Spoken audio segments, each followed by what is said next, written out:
ಶಾಸಕ ಶಾಮನೂರು ಶಿವಶಂಕರಪ್ಪ ನಿಧನ ಹಿನ್ನೆಲೆ ಶಾಮನೂರು ನಿವಾಸದಲ್ಲಿ ಸೇರಿರುವ ಕುಟುಂಬಸ್ಥರು ದೊಡ್ಡ ಬಂಧು ಬಾಂಧವರನ್ನ ಹೊಂದಿದ್ರು ಶಾಮನೂರು ಅವರು.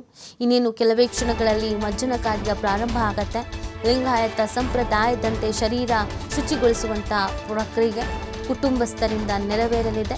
ಪಾರ್ಥಿವ ಶರೀರಕ್ಕೆ ಮಜ್ಜನದ ನಂತರ ವಿಭೂತಿ ರುದ್ರಾಕ್ಷಿ ಧಾರಣೆ ಮಾಡಲಾಗುತ್ತೆ.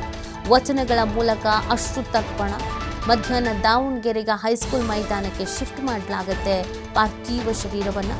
ಗಣ್ಯರು ಇನ್ನಿತರರಿಗೆ ಪಾರ್ಥಿವ ಶರೀರದ ದರ್ಶನಕ್ಕೆ ವ್ಯವಸ್ಥೆ ಮಾಡಲಾಗುತ್ತೆ. ನಂತರ ದಾವಣಗೆರೆಯ ಕಲ್ಲೇಶ್ವರ ಮಿಲ್ಗೆ ಶಿಫ್ಟ್ ಮಾಡಲಾಗುತ್ತೆ. ಅಂತ್ಯಕ್ರಿಯೆಯಲ್ಲಿ ಭಾಗಿಯಾಗಲಿದ್ದಾರೆ ಗಣ್ಯರು. ಸಿಎಂ ಸಿದ್ದರಾಮಯ್ಯ, ಡಿಸಿಎಂ ಡಿಕೆಶಿ, ಉಳಿದ ಶಾಸಕರುಗಳು, ಸಚಿವರುಗಳು ಕೂಡ ಭಾಗಿಯಾಗಲಿದ್ದಾರೆ ಅನ್ನೋದ್ರ ಬಗ್ಗೆ ಮಾಹಿತಿ ಸಿಗ್ತಾ ಇದೆ. ವೀರಶೈವ ಸಮುದಾಯದಂತೆಗೆ ವಿಧಿವಿಧಾನಗಳನ್ನು ನೆರವೇರಿಸಲಾಗತ್ತೆ. ಇವರದ್ದು ದೊಡ್ಡ ಕುಟುಂಬ, ಮಕ್ಕಳು, ಸೊಸೆ, ಮೊಮ್ಮಕ್ಕಳು, ಹೀಗೆ ದೊಡ್ಡ ಕುಟುಂಬ ಅವರದ್ದು. ಎಲ್ಲ ಕುಟುಂಬಸ್ಥರು ಭಾಗಿಯಾಗಿದ್ದಾರೆ. ಈಗ ಕುಟುಂಬಸ್ಥರಿಗೆ ಮಾತ್ರ ಅವಕಾಶ ಇತ್ತು. ಕಾರಣ ಧಾರ್ಮಿಕ ವಿಧಿವಿಧಾನಗಳನ್ನು ನೆರವೇರಿಸಬೇಕು ಅಂತಾನೆ ಆ ಎಲ್ಲ ಧಾರ್ಮಿಕ ವಿಧಿವಿಧಾನಗಳನ್ನು ನೆರವೇರಿಸಲಾಗತ್ತೆ. 12 ಗಂಟೆಯ ನಂತರ ಸಾರ್ವಜನಿಕ ದರ್ಶನಕ್ಕೆ ಅಂತ ವ್ಯವಸ್ಥೆ ಮಾಡಿಕೊಂಡಿದ್ದಾರೆ ಅನ್ನೋದು ಗೊತ್ತಾಗ್ತಾ ಇದೆ. ಇನ್ನು ಗಣ್ಯಾತಿ ಗಣ್ಯರು ಇವರ ಅಂತಿಮ ನಮನದಲ್ಲಿ ಭಾಗಿಯಾಗಲಿದ್ದಾರೆ. ಸಿಎಂ, ಡಿಸಿಎಂ, ಸಚಿವರು, ಬಿಜೆಪಿ, ಜೆಡಿಎಸ್, ಆ ಪಕ್ಷ ಈ ಪಕ್ಷ ಅಂತ ಅಲ್ಲ, ಎಲ್ಲರೂ ಕೂಡ ಭಾಗಿಯಾಗಲಿದ್ದಾರೆ.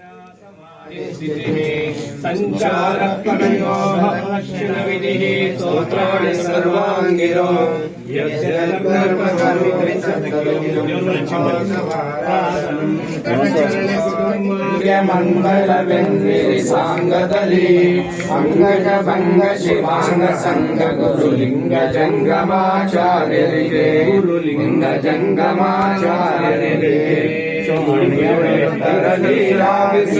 ಶೋಣಿಯ ಪಾವನಗೈದವಗೆ ಅಣುತೃಣ ಕಾಷ್ಟದೊಳನುದಿನ ನೆಲಸಿನ ಗಣಕುಲ ನಾಯಕರೇಣುಕಗೆ ಭೂರಿ ಮಹಿಮ ಭವ ದೂರ ನಿಗಮ ಸುವಿಚಾರ ಕಲಶ ಸಂಹಾರಕಗೆ ಶೈವ ಗುರು ತಾರುಕಗೆ ಲೋಕಗಳು ತಮ್ಮ ಖ್ಯಾತಿಯ ಧರಿಸುತ್ತ ಕಾರುಣಗಳ ಜಯಿಸಿದಗೆ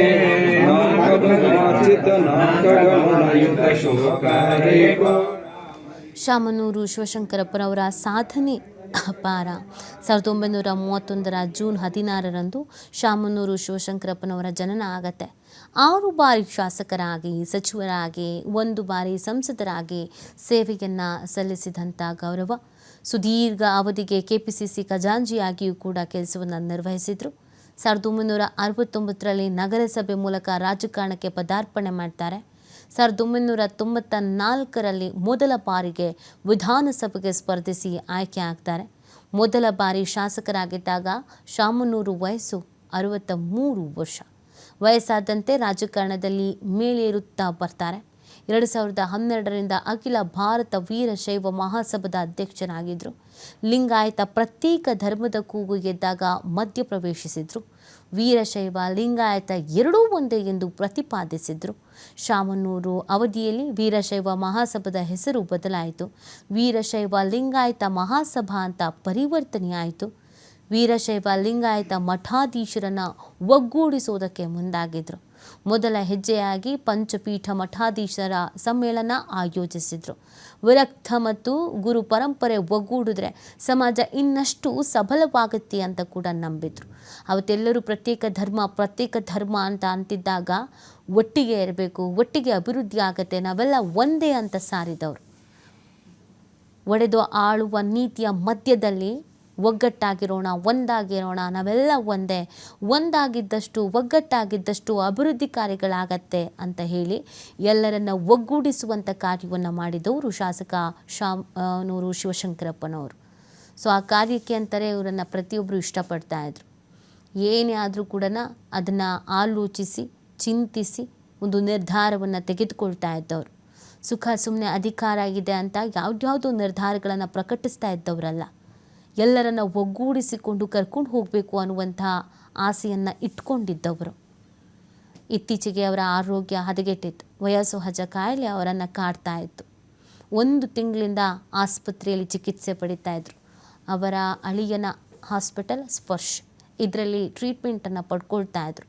ಆದರೆ ಚಿಕಿತ್ಸೆ ಫಲಕಾರಿಯಾಗದೆ ಕೊನೆಯುಸಿರೆಳೆದಿದ್ದಾರೆ. ಈ ಬಗ್ಗೆ ಮಾಹಿತಿಯನ್ನು ನೀಡ್ತಾರೆ ನಮ್ಮ ಪ್ರತಿನಿಧಿ ಶಿವು. ಎಷ್ಟೊತ್ತಿಗೆ ಅಂತಿಮ ದರ್ಶನಕ್ಕೆ ವ್ಯವಸ್ಥೆಯನ್ನು ಮಾಡಲಾಗಿದೆ? ಯಾರೆಲ್ಲ ಭಾಗಿಯಾಗ್ತಾ ಇದ್ದಾರೆ?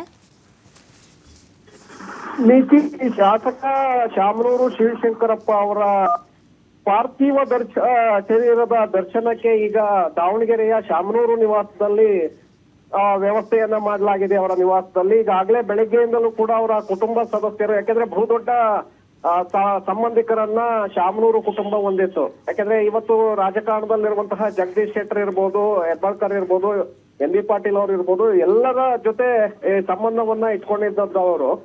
ಹಾಗಾಗಿ ಸಾಕಷ್ಟು ಕುಟುಂಬ ಸದಸ್ಯರು, ಬಂಧು ಬಾಂಧವರು ಇವ ಪಾರ್ಥಿವ ಶರೀರದ ದರ್ಶನವನ್ನ ಪಡಿತಾ ಇದ್ದಾರೆ ಅವರ ನಿವಾಸದಲ್ಲಿ. ಮಧ್ಯಾಹ್ನ ಆ ನಿವಾಸದಿಂದ ದಾವಣಗೆರೆಯ ಹೈಸ್ಕೂಲ್ ಮೈದಾನಕ್ಕೆ ಪಾರ್ಥಿವ ಶರೀರವನ್ನ ಶಿಫ್ಟ್ ಮಾಡ್ಲಾಗತ್ತೆ. ಅಂದ್ರೆ ಮೆರವಣಿಗೆಯ ಮೂಲಕ ಶಿಫ್ಟ್ ಮಾಡ್ಲಾಗತ್ತೆ. ಅದಕ್ಕೂ ಮುನ್ನ ಈಗ ವೀರಶೈವ ಲಿಂಗಾಯತ ಸಂಪ್ರದಾಯದಂತೆ ಅವರ ಮಜ್ಜನ ಕಾರ್ಯ ಕೂಡ ಮುಗಿದಿದೆ. ವಿಭೂತಿ ಧಾರಣೆ, ರುದ್ರಾಕ್ಷಿ ಧಾರಣೆ ಕೂಡ ಆಗಿದೆ. ಕುಟುಂಬ ಸದಸ್ಯರು ಕೂಡ ಈಗಾಗಲೇ ಸಾಕಷ್ಟು ಮಂದಿ ಬಂದು ಭೇಟಿಯನ್ನ ಕೊಡ್ತಾ ಇದ್ದಾರೆ, ಅಂತಿಮ ದರ್ಶನವನ್ನ ಪಡ್ಕೊಳ್ತಾ ಇದ್ದಾರೆ.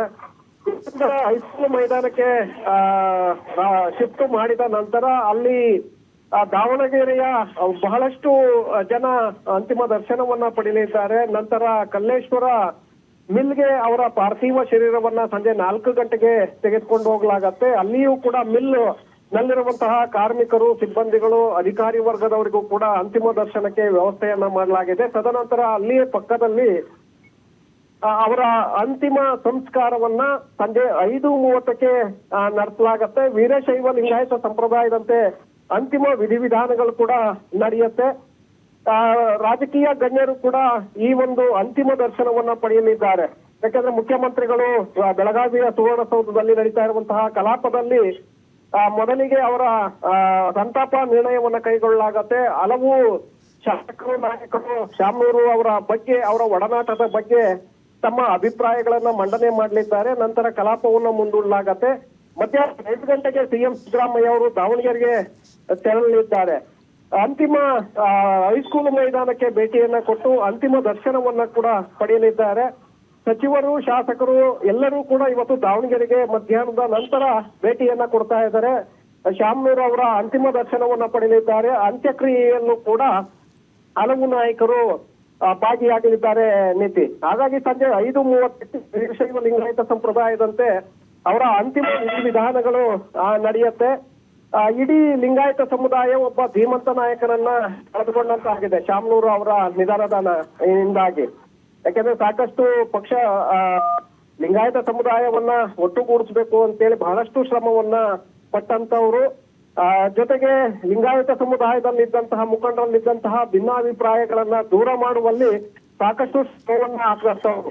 ಪಂಚಪೀಠಗಳು ಮತ್ತೆ ವಿರಕ್ತ ಪರಂಪರೆ ಎರಡೂ ಜೊತೆ ಕೂಡ ಉತ್ತಮವಾದಂತಹ ಸಂಬಂಧವನ್ನ ಇಟ್ಕೊಂಡಿದ್ದಂತವ್ರು ಶಾಮನೂರು ಶಿವಶಂಕರಪ್ಪ. ಜಾತಿ ಗಣತಿ ಬಂದಂತ ಸಂದರ್ಭ ಇರ್ಬೋದು, ಜೊತೆಗೆ ಪ್ರತ್ಯೇಕ ಲಿಂಗಾಯತ ಧರ್ಮದ ಕೂಗು ಎದ್ದಾಗಲೂ ಕೂಡ ಇಲ್ಲ, ನಾವೆಲ್ಲರೂ ಕೂಡ ಒಟ್ಟು ಅನ್ನುವಂತಹ ಅಭಿಪ್ರಾಯವನ್ನ ವೀರಶೈವ ಮಹಾಸಭಾದ ಗೌರವಾಧ್ಯಕ್ಷರಾಗಿ ವ್ಯಕ್ತಪಡಿಸಿದಂತವರು, ಅದಕ್ಕಾಗಿಯೇ ಹೋರಾಟ ಮಾಡಿದಂತವ್ರು.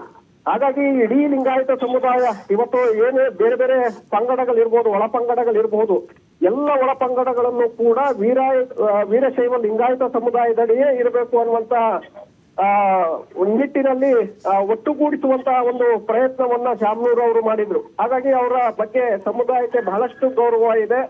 ಸೊ ಹಾಗಾಗಿ ಈಗ ಶಾಮನೂರು ಅವರ ಅಂತಿಮ ದರ್ಶನವನ್ನ ಬಹಳಷ್ಟು ಸಾವಿರಾರು ಜನ ಈಗ ಪಡ್ಕೊಳ್ತಾ ಇದ್ದಾರೆ ನೀತಿ. ಓಕೆ, ಥ್ಯಾಂಕ್ ಯು ಶಿವು, ತಮ್ಮೆಲ್ಲ ಡೀಟೇಲ್ಸ್ಗಾಗಿ.